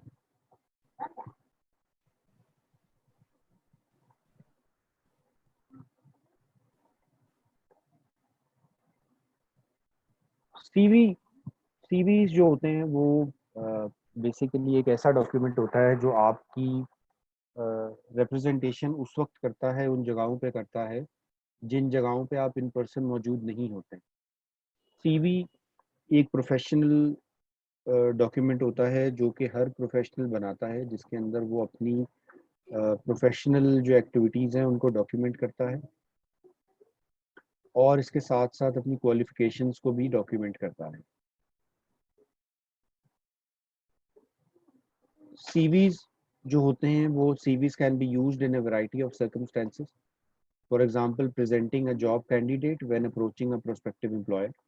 सीवीज मोस्टली जो इस्तेमाल होते हैं वो जॉब सिक्योर करने के लिए दिए जाते हैं। सीवीज जो होते हैं describing the directors and key management as part of business plan. जब भी आपने किसी सीनियर इंसान को जो कि बोर्ड ऑफ डायरेक्टर्स का पार्ट होते हैं या बोर्ड ऑफ गवर्नर्स का पार्ट होते हैं, उनकी अगर प्रोफाइल आपने कहीं शेयर करनी हो तो वो भी आप एक सीवी के फॉर्मेट में करते हैं। Used in marketing material to demonstrate the credibility of staff to customer. और आप जो हैं, ऐसा पाकिस्तान में तो नहीं खैर होता, मैंने कभी नहीं देखा है, लेकिन शायद हो सकता है वेस्टर्न कंट्रीज में ऐसा होता हो कि लोग जो हैं अपने स्टाफ का जो सीवी है वो डेमोन्स्ट्रेट करते हैं अपने मार्केटिंग मटेरियल में या मार्केटिंग कोलैटरल में, ताकि वो अपने कस्टमर्स को अपने स्टाफ की क्रेडिबिलिटी बता सकें, जो कि एक एज होती है किसी भी ऑर्गेनाइजेशन के पास। When used as part of the recruitment process, the CV is used to generate initial interest in the candidate and elicit a call for interview. Recruiters do not require too much information at this initial screening stage and would probably not read all the details presented in the CV. ये बहुत self explanatory चीज़ें हैं कि CV जो होता है वो recruitment process के लिए दिया जाता है या जॉब सिक्योर करने के लिए दिया जाता है। Many different formats of CVs are used in practice as no de facto CV layout exists. बिल्कुल आप देखेंगे कि अगर आप माइक्रोसॉफ्ट वर्ड का टेम्पलेट्स में भी देखें तो बहुत सारे आपको सीवी के टेम्पलेट्स पता चलेंगे, फॉर्मेट्स आपको नज़र आएंगे। तो कोई ऐसा फिक्स्ड सीवी है नहीं जिसके ऊपर हम आपको इसका कोई सेट फॉर्मेट बताएं। बस ये है कि इसमें जो बात समझने वाली है वो ये है कि सीवीज में आपका जो बिगेस्ट सेक्शन होता है वो प्रोफेशनल एक्सपीरियंस का होता है, और that is followed by your educational qualifications. और उसके बाद जो है आप बहुत सारी दूसरी चीज़ों के बारे में जो कि आपकी प्रोफेशनल लाइफ से ही रिलेटेड होती हैं उसकी आप बात करते हैं। मैं आपको जो है जस्ट एज एन एग्जांपल अपना ही सीवी आपको दिखा देता हूँ, जिससे you will have an idea कि सीवीज के फॉर्मेट्स कैसे होते हैं। ये सीवी का जो फॉर्मेट मैं आप लोगों के साथ शेयर करने जा रहा हूँ, ये over a period of years मैंने जो है डेवलप किया है थ्रू ट्रायल एंड एरर, और मैंने इसको जो है बार बार जो है अपडेट करके इसको फर्दर ब्रश अप किया हुआ है। स्क्रीन शेयरिंग करने जा रहा हूँ।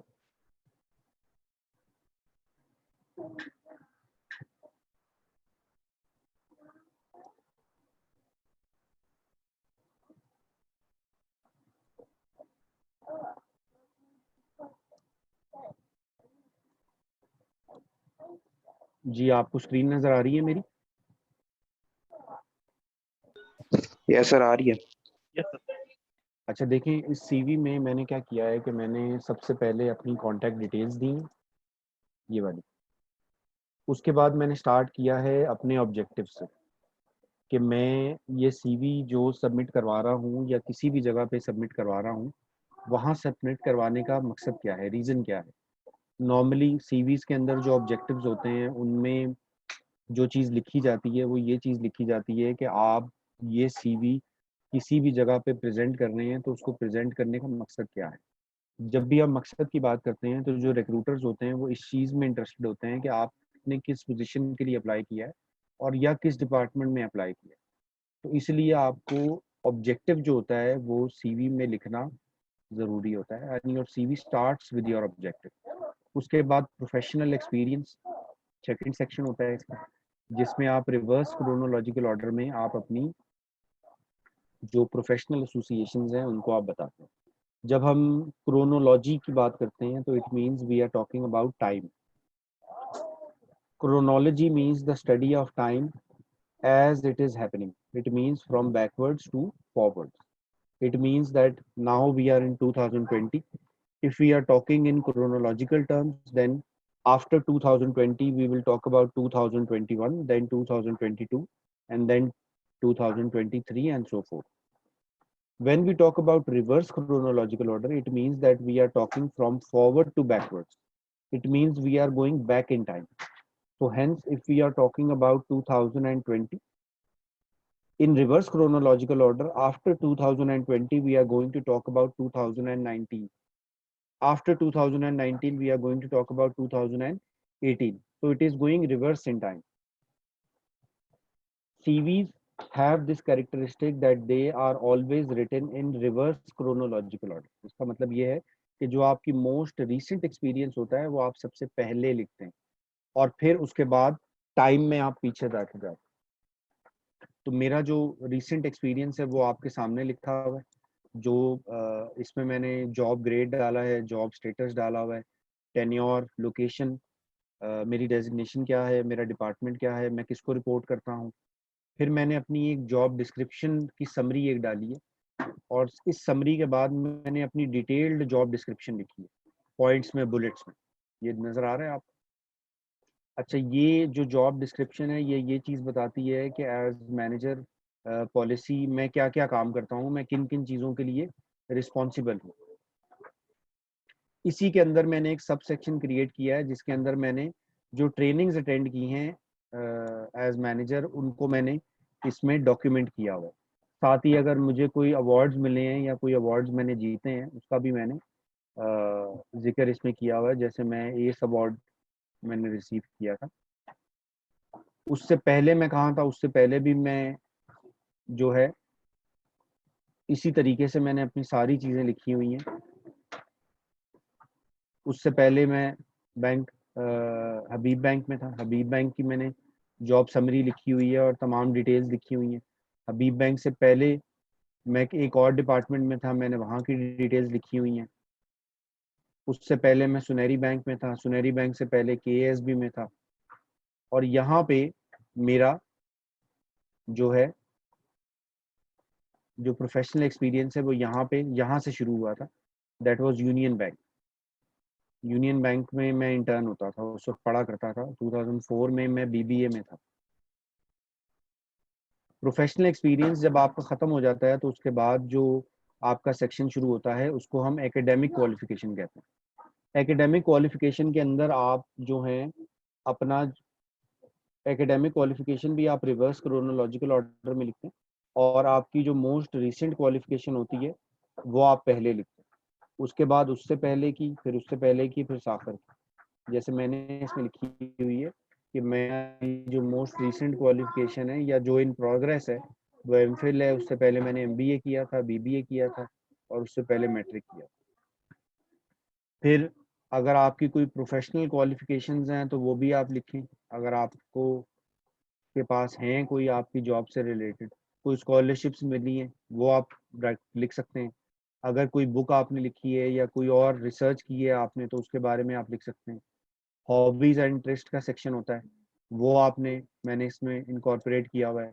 आईटी स्किल्स हैं जो मेरे पास, उसके बारे में मैंने लिखा हुआ है। कम्युनिकेशन या लैंग्वेज स्किल्स का एक पार्ट होता है, पर्सनल इंफॉर्मेशन का एक पार्ट होता है, और एक रेफरेंसेस का पार्ट होता है। ये एक ऐसा स्टैंडर्ड फॉर्मेट है सीवी का जो मैंने over a period of years develop किया है थ्रू ट्रायल एंड एरर, जिससे मुझे ये पता चला है कि हम सीवी को बेहतर से बेहतर कैसे बना सकते हैं। क्योंकि सीवी को लेके कोई क्लियर गाइडलाइंस नहीं है फॉर्मेट को लेकर।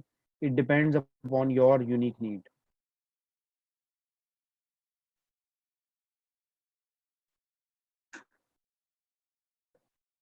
इसमें भी देखें इन्होंने कहा हुआ है कि क्रोनोलॉजिकल या फंक्शनल सीवीज होते हैं। ठीक है जी, एक क्रोनोलॉजिकल सीवीज होते हैं और एक फंक्शनल सीवीज होते हैं।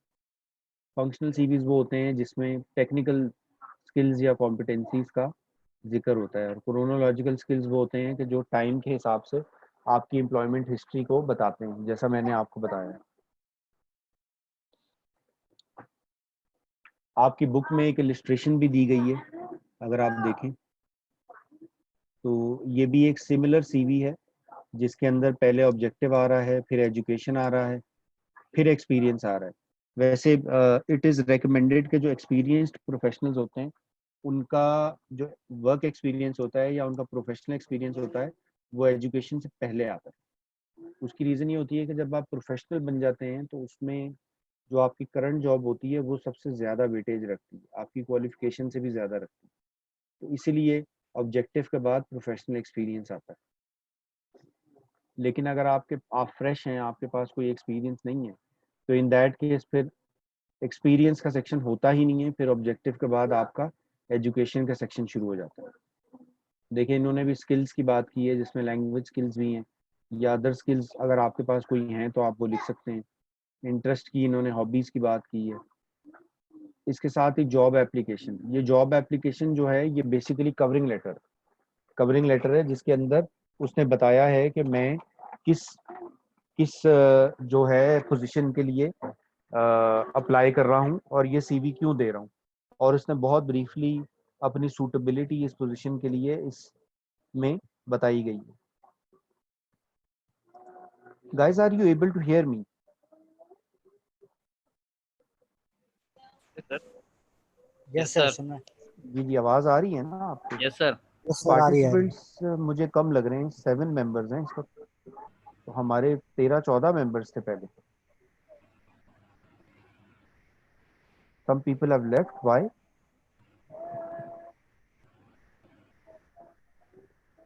बहरहाल ये जो जॉब एप्लीकेशन आपकी बुक में दी गई है ये बेसिकली कवरिंग लेटर है। जो कि बेसिकली ये बताता है कि जो सीवी आप इस कवरिंग लेटर के थ्रू दे रहे हैं वो सीवी देने का मकसद क्या है। उसका मकसद ये है कि आप किसी स्पेसिफिक पोजीशन के लिए अप्लाई कर रहे हैं। देखा इसने लिखा भी हुआ है, please find enclosed my CV for your review, I look forward to hearing from you, this is an interview of me.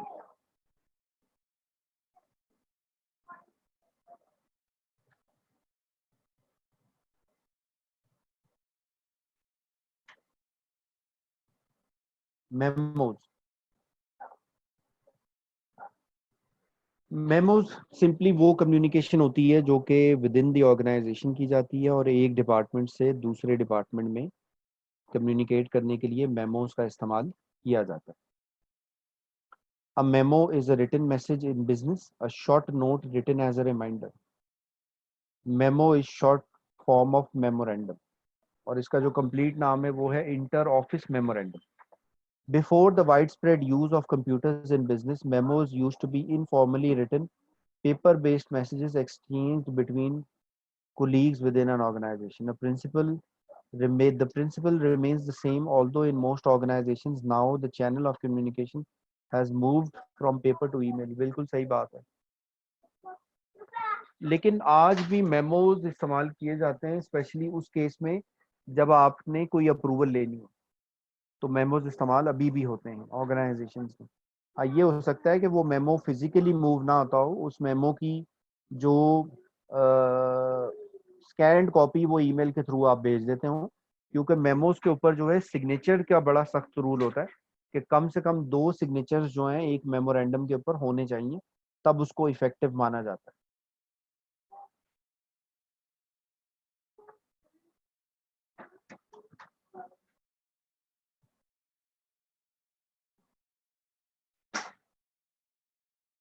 Memos कब लिखे जाते हैं? Common situations include provide a written record of the instructions, directions and responsibilities within the organization. जो instructions दी गई हैं उनका record रखा जाता है, क्यों? ताकि ऑडिट ट्रायल के लिए रखा जाता है। कंफर्म ओरल डिस्कशंस, जो भी ओरली आपने डिस्कस किया है उसको डॉक्यूमेंट किया जाता है ताकि आप उसको हिस्ट्री का पार्ट बनाया जा सके, ताकि उसको एक ऑडिटेबल डॉक्यूमेंट बनाया जा सके। Ask others for their ideas and opinions, thank several people for their assistance, report progress, circulate information to several colleagues at once.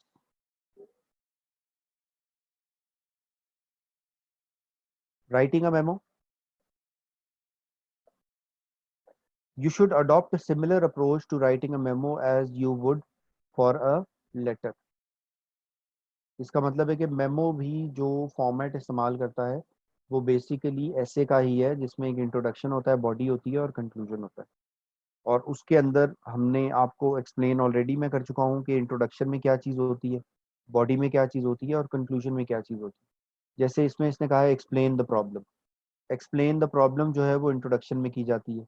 Give solution body में होता है, आस्क फॉर हेल्प बॉडी में होता है और क्लोज में समराइज किया जाता है।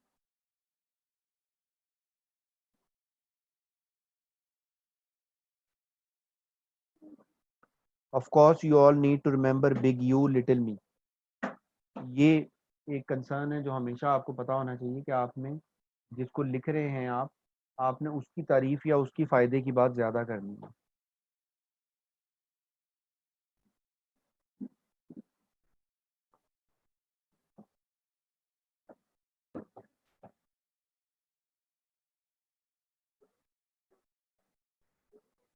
अच्छा, ये एक सब सेक्शन इन्होंने बनाया हुआ पर्सुएसिव राइटिंग में, जिसमें इन्होंने तस्करा किया है कि जब आप दूसरे या रीडर के इंटरेस्ट की बात करते हैं तो उसमें you should sound genuine, you should not sound fake. तो इसलिए आपने इस तरीके से बात करनी है कि आप यू शुड साउंड जेन्युइन, कि you are genuinely interested to solve their problem. Memo का एक जो है एक एग्जांपल इन्होंने दी हुई है, देखें ये मेमो एक शख्स से दूसरे शख्स को लिखा गया है जिसपे सीवी भी है। Revise credit period for Barkers limited. ये एक छोटा सा इंटर ऑफिस मेमो है जो कि एक डिपार्टमेंट से दूसरे डिपार्टमेंट में लिखा गया है। The memo includes the following: record of when the email was sent. Memo के एलिमेंट्स क्या क्या हैं? Record of when the email was sent, sender कौन था, एड्रेस ही कौन था, कार्बन कॉपी किसको गई थी, सब्जेक्ट क्या था, ग्रीटिंग मैसेज, मैसेज की बॉडी क्या थी और क्लोजिंग क्या थी।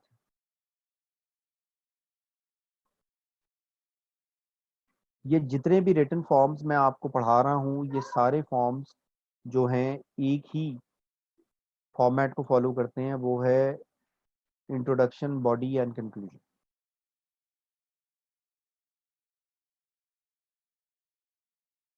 एजेंडाज, अभी तक अगर किसी का कुछ सवाल है तो वो पूछ सकते।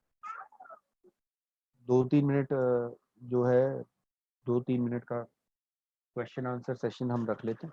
अगर किसी का कुछ सवाल है अभी तक तो वो पूछ सकते हैं। यूसुफ,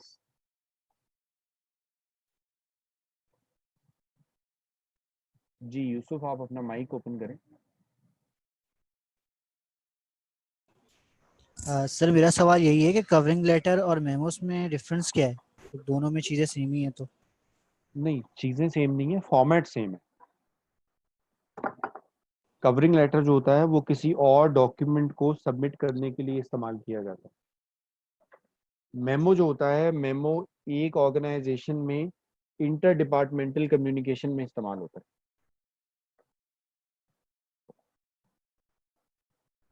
बट सर आप जैसे बता रहे थे कि मेमोस अगर अगर इंटर डिपार्टमेंट के लिए भी इस्तेमाल होता है तो मेमोस को किसी दूसरे डिपार्टमेंट के लिए भी तो इस्तेमाल कर सकते हैं। यही तो मैं कह रहा हूँ कि इंटर डिपार्टमेंटल कम्युनिकेशन के लिए इस्तेमाल करते हैं ना। मतलब एक डिपार्टमेंट जब दूसरे डिपार्टमेंट से कोई ऑफिशियल कम्युनिकेशन करता है तो वो मेमो पे करता है। This is exactly what I am saying.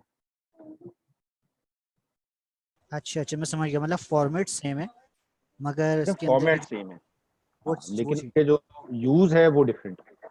समझ गया। Thank you. जी, और कोई सवाल?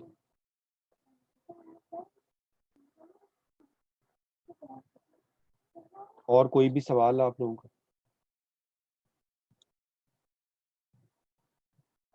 एजेंडास क्या होते हैं? हेलो जी जी सर, मेरा एक छोटा सा क्वेश्चन है, वो एक्चुअली सीवी के ऊपर है। जैसे आपने सीवी में बताया था कि क्रोनोलॉजिकल एज, जो आपने बताया था कि जब आप भी एक्सप्लेन कर रहे हो, पूरा सीवी बना रहे हो अपनी प्रोफेशनल, तो जी उसमें जो प्रोफेशनल एक्सपीरियंस आप शेयर करते हो, एकेडमिक क्वालिफिकेशन, सब आपने क्रोनोलॉजिकल डिसेंडिंग ऑर्डर में लिखना पड़ता है। लाइक नहीं, जो रिवर्स क्रोनोलॉजिकल ऑर्डर में। मतलब वही होता है ना कि रिसेंट, फिर उसके बाद ऐसे चलता है सब लाइन जी सीक्वेंस जी वाइज। जी जी तो उसमें जी। फंक्शनल में क्या चीजें होती हैं उसमें? जैसे आप किसमें? सीवी की दो टाइप्स है ना, एक क्रोनोलॉजिकल एक है और एक दूसरा फंक्शनल है, तो फंक्शनल में क्या करते हैं? फंक्शनल में जो आपके स्किल्स होते हैं ना, उनको सिर्फ मेंशन कर देते हैं, वो क्रोनोलॉजिकल ऑर्डर में चलते नहीं। मतलब वो सिर्फ ओके ये बता देते हैं कि जी हम प्रोफेशनली किन किन चीजों के लिए केपेबल है, बस। ओके ओके, ठीक ठीक ठीक। क्रोनोलॉजिकल सीवीज के अंदर आपने जिन जिन ऑर्गेनाइजेशंस में जहां जहां काम किया है उन सारों का अकाउंट आप देते हैं। लेकिन बट वो फंक्शनल में आप सिर्फ ये बताते हैं कि आपके स्किल्स क्या हैं, आपकी ओके, कॉम्पिटेंसीज क्या हैं। मतलब जो जरूरी नहीं है। क्रोनोलॉजिकल जो होते हैं उसमें हम डिसेंडिंग ऑर्डर में करते हैं, मतलब जो रिसेंट है फिर उसके बाद जी उसके नीचे, ठीक है, ठीक ठीक। जी, यही काम है, आप एजुकेशन के सेक्शन में भी यही काम करते जी जी, मैं समझ गया। हैं। जी, who is going to tell us कि एजेंडा क्या होता है? What are agendas?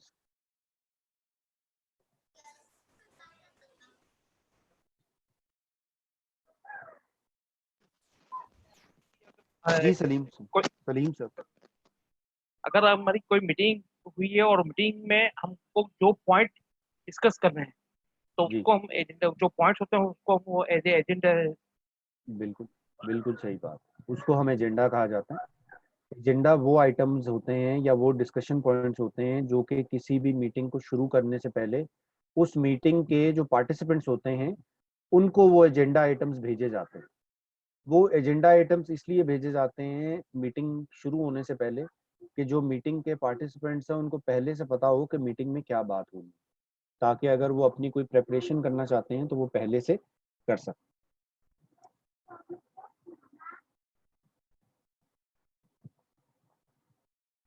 एजेंडा का जो फॉर्मेट होता है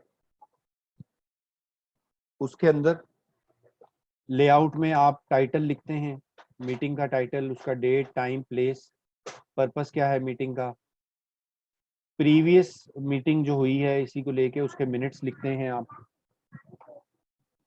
वो बेसिकली मतलब in most of the cases enclosed होते हैं क्योंकि मिनट्स ऑफ द मीटिंग का एक अलग डॉक्यूमेंट बनता है। फिर जो लोग एब्सेंट हैं उनकी तरफ से अपॉलॉजीज होती हैं, रीजंस होते हैं, मेन बॉडी लिखी जाती है एजेंडा में, यानी मेन पॉइंट्स लिखे जाते हैं कि मीटिंग में क्या क्या किन किन पॉइंट्स पे डिस्कशन होगी और किन किन पॉइंट्स पे डिसीजन रिक्वायर्ड है।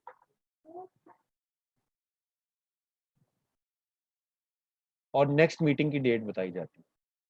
जैसे आपकी बुक में एक इलिस्ट्रेशन गिवन है, एक एग्जांपल दी हुई है, जैसे लिखा हुआ है team meeting main conference room में होगी मंडे जुलाई 5 को 8 बजे से लेकर 9 बजे तक।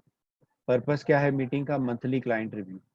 चेयर कौन करेगा इस मीटिंग को, वकार करेगा। एजेंडा के आइटम्स क्या क्या हैं, ये 8 आइटम्स जो के मेंशन हुए हैं, ये सारे वो आइटम्स हैं जो कि इस मीटिंग में डिस्कस किए जाएंगे।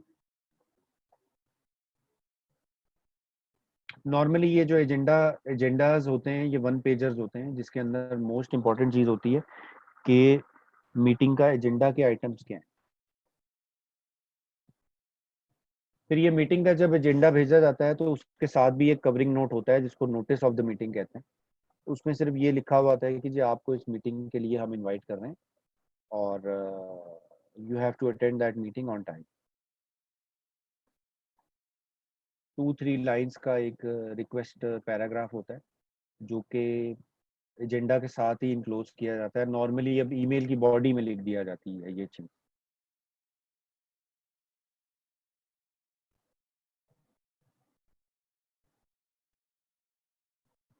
कई नोटिस जो होते हैं वो एजीएम के लिए भी दिए जाते हैं। एजीएम के लिए जब नोटिस दिए जाते हैं तो उसमें भी, एजीएम भी एक मीटिंग ही होती है ना, तो उसमें भी एजेंडा आइटम्स लिखे जाते हैं जैसे आप इस इलिस्ट्रेशन में देख रहे हैं। और जो ऑथराइज सिग्नेटरी होता है, नॉर्मली कंपनी सेक्रेटरी होता है, वो उसको साइन करता है और स्टैम्प भी करता है।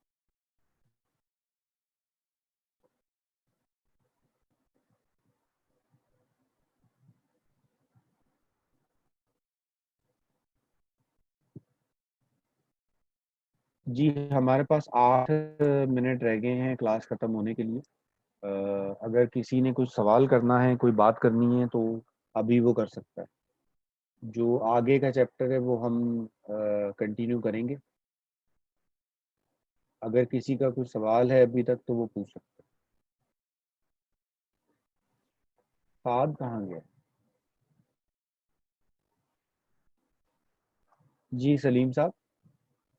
सर अभी हमने आपने आगे जो डिस्कस किया था सीवी के ऊपर, जी उस पर आपने क्रेडिबिलिटी की बात की थी और आपने कहा था कि पाकिस्तान में हम अपने क्लाइंट के लिए जो अपने स्टाफ होता है उसको यूज नहीं करते हैं बताने के लिए कि हमारे पास क्या लोग, किस तरीके के लोग एक्सपीरियंस हैं। ऐसा ही है सर? सलीम साहब, आपकी ना आवाज बहुत कट रही है। आप दोबारा बोलेंगे, आप क्या कहना चाह रहे हैं? सर हमने अभी जो आगे डिस्कस किया सीवी सीवी के लिए, जी तो उसमें आपने कहा था कि उसमें जो एक क्वेश्चन होता है अपने स्टाफ की क्रेडिबिलिटी के बारे में। हाँ हाँ बिल्कुल। ठीक है। अच्छा, उसमें फिर आपने आगे फर्दर ये कहा था कि नॉर्मली पाकिस्तान में हम जो अपनी कंपनीज होती हैं वो अपने क्लाइंट को शेयर नहीं करती है नॉर्मली कि हमारे पास किस तरह की रिसोर्स है और कितनी एक्सपीरियंस है। जी जी बिल्कुल बिल्कुल।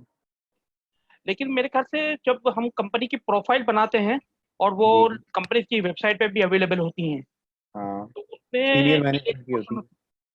उसमें एक क्वेश्चन होता है ये। हाँ लेकिन उनका सीवी नहीं होता है वो। नहीं, उनका सीवी नहीं सिर्फ होता, लेकिन उसमें ये सारी चीजें मेंशन होती है कि उसकी क्वालिफिकेशन क्या है, उसका हम्म, एक्सपीरियंस क्या है, वो सारी मेंशन होती है वहाँ पर कि हमारे हाँ पास लेकिन कितने। जी सर। जो मैनेजमेंट कमेटी होती है ना, या जो बोर्ड ऑफ डायरेक्टर्स होते हैं या बोर्ड ऑफ गवर्नर्स होते हैं, उनकी इंफॉर्मेशन होती है। वो भी इसलिए क्योंकि ये एक रेगुलेटरी रिक्वायरमेंट है। ये स्टेट बैंक की भी रिक्वायरमेंट है और Pakistan and securities exchange commission of Pakistan की भी है। जी जी, ये सही है। इसलिए ऐसे ही है ना। जी other than sir these members, उसके साथ सेक्शन हेड या डिपार्टमेंट हेड होते हैं ना, उनकी भी हाँ। इंफॉर्मेशन होती है, सिर्फ डायरेक्टर से नहीं होती। जैसे अगर आपको कभी मौका मिले हमारी पाक कतर जनरल तकाफुल की अगर आप वेबसाइट देखेंगे तो उसमें जितने सेक्शन हेड है ना, मतलब हमारे मार्केटिंग का हेड, आईटी का हेड, एचआर का हेड, फाइनेंस का हेड, सीओ या कंपनी सेक्रेटरी या जितने भी इतने डिपार्टमेंट हेड हैं, उनकी सबकी मतलब एक ब्रीफ समरी लिखी हुई है कि उनकी क्वालिफिकेशन क्या है, उनका एक्सपीरियंस क्या है, उससे ये पता चले कि कितने एक्सपीरियंस लोग बैठे हुए हैं यहाँ पर। अच्छी बात है अगर करते हैं, लेकिन बड़ी ऑर्गेनाइजेशंस में या स्पेसिफिकली बैंक्स में मैंने ये चीज़ नहीं देखी। बैंक्स में सिर्फ जो मैनेजमेंट कमेटी होती है उनका प्रोफाइल होता है, वो भी बड़ा ब्रीफ प्रोफाइल होता है, और कई बार क्वालिफिकेशंस भी गिवन नहीं होती, उनका एक्सपीरियंस ही काफ़ी होता है या नाम ही काफ़ी होता है। जी, वही चीज़ आपने बताई थी अभी कि प्रोफेशनल जब होते हैं तो फिर उसमें एकेडमिक नीचे आ जाती है और एक्सपीरियंस ऊपर चले जाता है। बिल्कुल ऐसे ही एक्सपीरियंस ज़्यादा मायने रखता है ना फिर आप। ज़्यादा मायने रखता है। हाँ।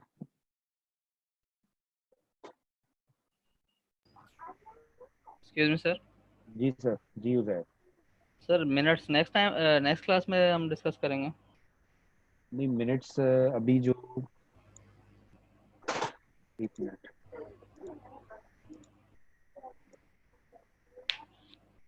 हाँ मिनट्स हम नेक्स्ट क्लास में करेंगे। ये इस वाले चैप्टर में यही एक पॉइंट रह गया मेरा ख्याल। ठीक।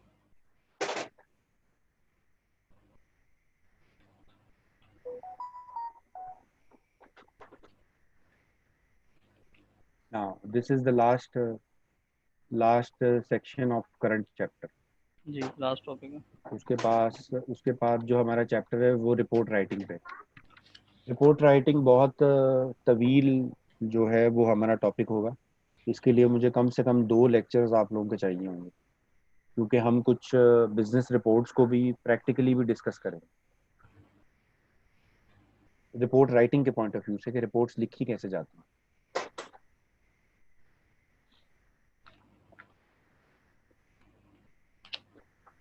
20 आवर्स हैं हमारे पास, तो उसमें से 4 आवर्स हम कंप्लीट कर चुके हैं, 16 आवर्स बाकी रह गए।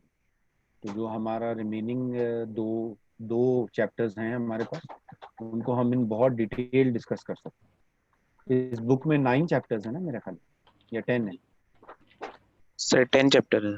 10 चैप्टर्स। अच्छा, 9 है जो इलेक्ट्रॉनिक कम्युनिकेशन है, और इलेक्ट्रॉनिक कम्युनिकेशन इज थ्योरेटिकल, इसको हम ब्रीफली भी डिस्कस कर चुके हैं। नहीं, 9 चैप्टर्स हैं, 10 नहीं है। 9 है सर, हमारी बुक में तो 9 है। मेरी भी बुक में 9 ही है। सर 9 है।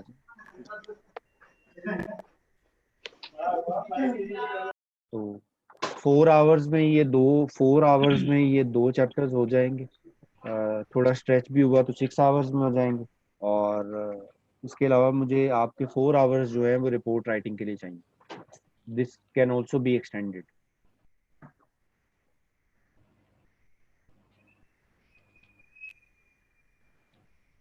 ठीक है जी। अब इंशाल्लाह आप लोगों से नेक्स्ट वेडनेसडे मुलाकात होगी, सेम टाइम फ्रॉम 8 to 10, और इसी आईडी पे इंशाल्लाह हम बात करेंगे। और फर्स्ट स्लॉट में मुझे आधा घंटे में हम लोग ये मिनट्स ऑफ द मीटिंग खत्म कर लेंगे, and then we will start with report writing. ठीक है जी। ठीक है sir. Thank you very much everybody. अल्लाह हाफिज। Thank you sir.